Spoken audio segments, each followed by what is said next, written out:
Jadi ini adalah awal pendirian masa Kerajaan Tarumanegara. Kerajaan Tarumanegara berdiri pada abad keempat, atau lebih tepatnya pada tahun 358 Masehi. Pendiri Kerajaan Tarumanegara bukan berasal dari Nusantara, namun Maharesi Jayasingawarma yang berasal dari India. Raja Jayasingawarman memberi nama kerajaannya Tarumanegara dari nama pohon tarum yang banyak tumbuh di daerah tersebut.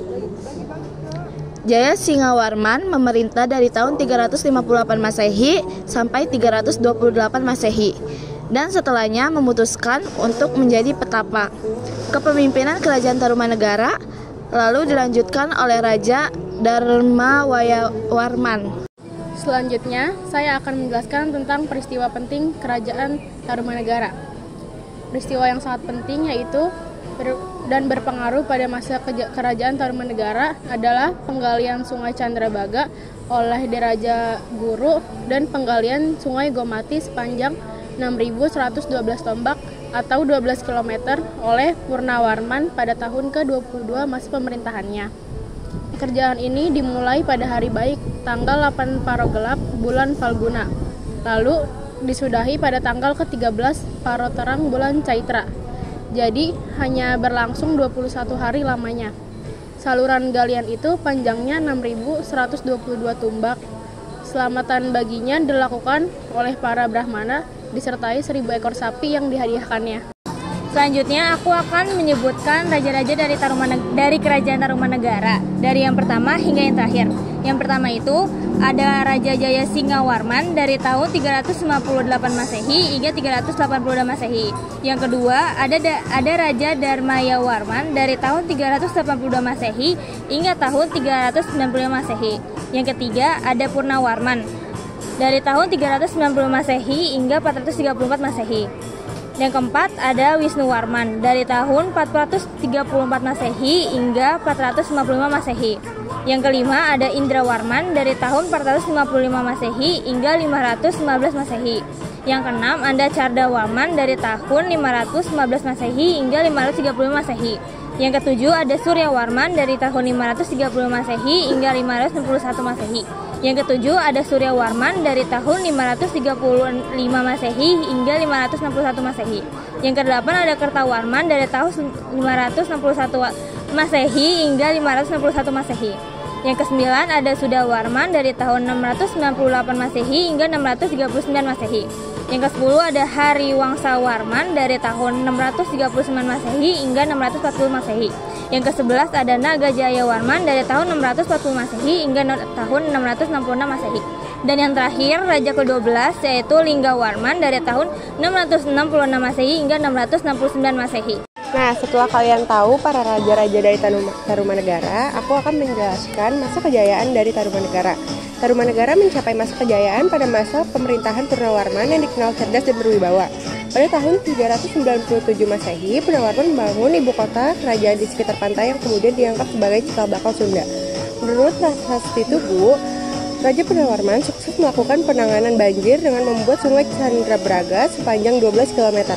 Selain itu, ia juga memberikan persembahan berupa pemberian 1.000 ekor sapi. Di bawah kepemimpinannya, ia menguasai 48 kerajaan daerah. Wilayah kekuasaannya meliputi Jawa Barat, mulai dari Banten, Jakarta, Bogor, dan Cirebon. Kerajaan Tarumanegara juga sudah melakukan hubungan diplomatik dengan Cina. Selanjutnya saya akan membacakan isi dari prasasti Kerajaan Tarumanegara. Yang pertama, Prasasti Cirantan. Vikrantasvanipate Srimata Purnama Varmana Tarumanagaran Dasya Visnori Pavadavyasya. Artinya, inilah tanda sepasang telapak kaki yang seperti kaki Dewa Wisnu, ialah telapak yang mulia Sang Purnawarman, raja di negeri Taruma, raja yang gagah berani di dunia. Selanjutnya saya akan membacakan isi dari Prasasti Tugu.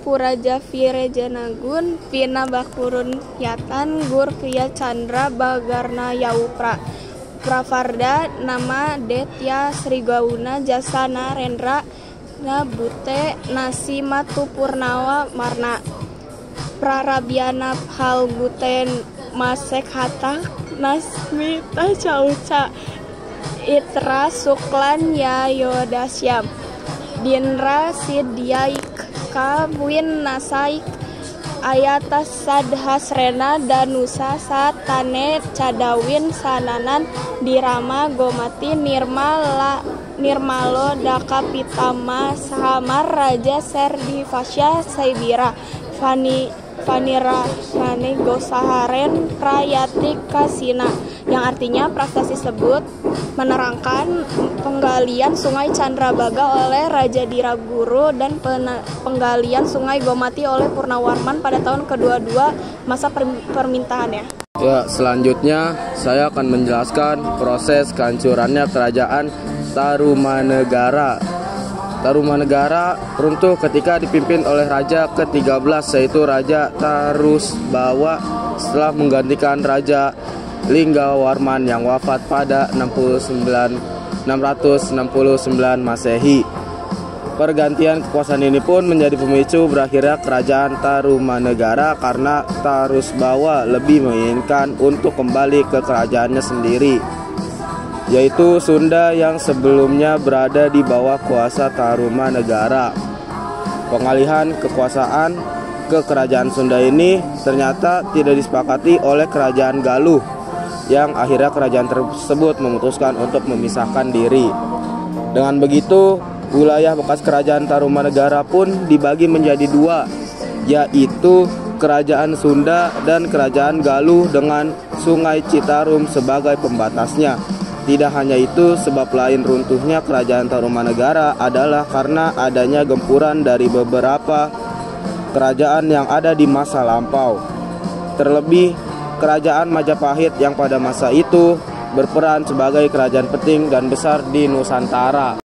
Setelah Tarusbawa tidak lagi memimpin, kedudukan raja kerajaan Tarumanegara diambil oleh Sudawarman. Namun ketika dipimpin oleh Raja Sudawarman, kerajaan Tarumanegara sudah mulai mengalami kemunduran yang cukup signifikan. Pada akhirnya, kerajaan Tarumanegara pun runtuh pada abad ke-7. Selanjutnya saya akan membacakan 5 peninggalannya, yaitu 1. Candi, 2. Situs Batujaya, 3.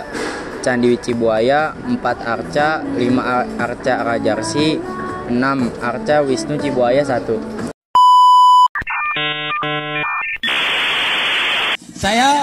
Wassalamualaikum bro.